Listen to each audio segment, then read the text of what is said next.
Welcome back to my channel Anbu vlog. இன்றைக்கி பார்த்தீங்கன்னா 5:15 தாங்க எந்திரிச்சேன். எந்திரிச்சோனையே வீடெல்லாம் தொடச்சி விட்டுட்டு சாமிக்கெல்லாம் பூ வச்சுட்டு நல்லபடியாக இன்றைக்கி 7வது செவ்வாய்க்கிழமை வெற்றிலை தீபம் சூப்பராக போட்டாச்சு. 6 to 7 கோரை டைமில் தான் நம்ம வெற்றிலை தீபம் போட்டோம். கிச்சனெல்லாம் நைட்டே சூப்பராக க்ளீன் பண்ணி வச்சுட்டேன். போனோடனே அங்கே ஊதுவத்தி பற்றி வச்சுட்டு நல்ல ஒரு வைப்ரேஷனோடு தான் இன்றைக்கி காலையில் ஸ்டார்ட் ஆச்சு. எப்போவுமே சாமியெல்லாம் கும்பிட்டு வேலை ஆரம்பிக்கும்போது மனசுக்கு ஒரு நிம்மதியாக இருக்குங்க. சமையலுக்கு தேவையான எல்லாமே நான் ரெடி பண்ணி வச்சுருந்தேன். இன்றைக்கி என்ன நம்ம சமைக்கிறோன்னு பார்த்திங்கன்னா, ஒரு சூப்பரான பிரியாணிக்கே டஃப் கொடுக்குற மாதிரி ஒரு சாதம் தான், புதினா பட்டாணி சாதம் தான். இது யார் யார் செஞ்சுருப்பீங்கன்னு எனக்கு தெரியல. இதுக்கு நம்ம என்னென்ன தேவையோ எல்லாமே நான் ரெடி பண்ணி வச்சுருக்கேன். எப்படி செய்யலாம் அப்படின்னு வாங்க பார்க்கலாம். இதுக்கு தேவையான பொருள் பார்த்திங்கன்னா, ஒரு 4-5 பட்டை, சோம்பு, இஞ்சி, பூண்டு, 4 பச்சை மிளகாய், ஒரு வெங்காயம், இதெல்லாம் நான் கட் பண்ணி வச்சுருக்கேங்க. புதினா மல்லித்தலையும் எடுத்திருக்கேன். புதினாவை விட மல்லித்தலை கொஞ்சம் கம்மியாகவே எடுத்துக்கோங்க. இப்போது இது எல்லாத்தையும் சேர்த்து நம்ம பேஸ்ட் மாதிரி அரைச்சிக்கலாம்.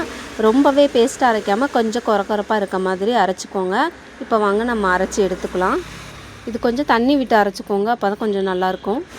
இது கூட நம்ம தேங்காயும் அரைக்க போகிறோம். தேங்காய் பால் எடுத்து நம்ம தேங்காய் பால் அதுக்கு ஊற்றணும். அதனால் ஒரு மூடி தேங்காய் மட்டும் நான் எடுத்து வச்சுருக்கேன். அதையும் அப்புறமா அரைச்சிக்கலாம். இப்போ இது ரொம்ப பேஸ்ட்டாக இல்லாமல் கொஞ்சம் கொரப்பாக இருக்க மாதிரி அரைச்சி எடுத்துக்கோங்க.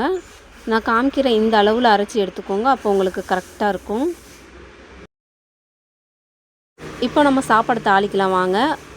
குக்கரில் கொஞ்சமாக சமையல் ஆயில் ஊற்றிக்கோங்க. இதுக்கு பட்டை, ஏலக்காய், கிராம்பு, புதினா இலை இதெல்லாம் நல்லா பொரிஞ்சதுக்கப்புறம் 2 ஆனியன் சின்னதாக நான் கட் பண்ணி வச்சுருக்கேன். அதையும் சேர்த்து இதில் வதக்கிக்கலாங்க. இது நல்லா பொன்னிறமாக வதங்கினதுக்கு அப்புறமா நம்ம அரைச்சி வச்சுருக்கோம் இல்லையா பேஸ்ட்டு, அதை நம்ம இதில் ஊற்றிக்கலாம். இதில் தண்ணியெலாம் ஊற்றாமல் இந்த ஜாரில் இருக்கிறதையே அப்படியே ஊற்றி நல்லா கலக்கி விடுங்க. இது கொஞ்சம் வதங்கணுங்க. கலர் கொஞ்சம் மாறும்போது நம்ம இதுக்கு தேவையான உப்பெல்லாம் சேர்த்துக்கலாம். இது கொஞ்சம் நேரம் வதங்கட்டும். அது வரைக்கும் நம்ம கொஞ்சம் மூடி வச்சுக்கலாம். இது அப்படியே இருக்கட்டும். நம்ம ஒரு அரை மூடி தேங்காய் எடுத்து வச்சுருக்கேன். இது அரைச்சி தேங்காய் பால் எடுத்துக்கலாம். இது வதங்கினதுக்கு அப்புறமா இதுக்கு தேவையான உப்பு சேர்த்துக்கோங்க. உப்பு சேர்த்து நான் நைட்டே ஊற வச்சுருந்தேன் பச்சை பட்டாணி 1/4 கிலோ. அதையும் இதில் வாஷ் பண்ணிவிட்டு சேர்த்துக்கோங்க.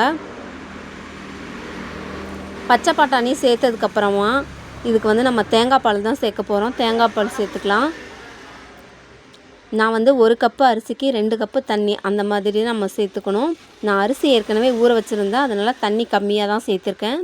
குக்கரில் சமைக்கிறவங்களுக்கு தெரியும், 1 கப்பு அரிசிக்கு 2 கப்பு தண்ணி ஊற்றுவோம் இல்லையா, அதில் 1 கப் தேங்காய் பால் ஊற்றிக்கோங்க, 1 கப் தண்ணி ஊற்றிக்கோங்க. அந்த மாதிரி தான் அளவு இதுக்கு.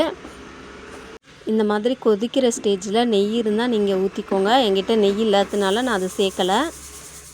நம்ம இந்த டைமில் விசில் போட்டு மூடி வச்சுக்கலாம். 2 விசில் வந்ததுக்கப்புறம் நான் அரிசி ஏற்கனவே ஊற வச்சதுனால எனக்கு 2 விசில் போதுங்க. இந்த மாதிரி தான் இருக்கும். இது நீங்கள் சாப்பாடு நல்லா கிளறி விடணும். இல்லைனா ஒரு பக்கமாகவே அந்த அரைச்சி நம்ம ஊற்றின பேஸ்ட்டு எல்லாம் ஒரு பக்கமாகவே ஒதுங்கிரும். இது நல்லா கிளறி விட்டு பரிமாறுங்க, சூப்பராக இருக்கும்.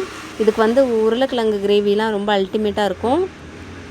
நான் தயிர் பச்சடி தான் இதுக்கு வச்சுருக்கேன். சாப்பிட்டு எப்படி இருக்குன்னு சொல்லுங்கள். தேங்க்யூ.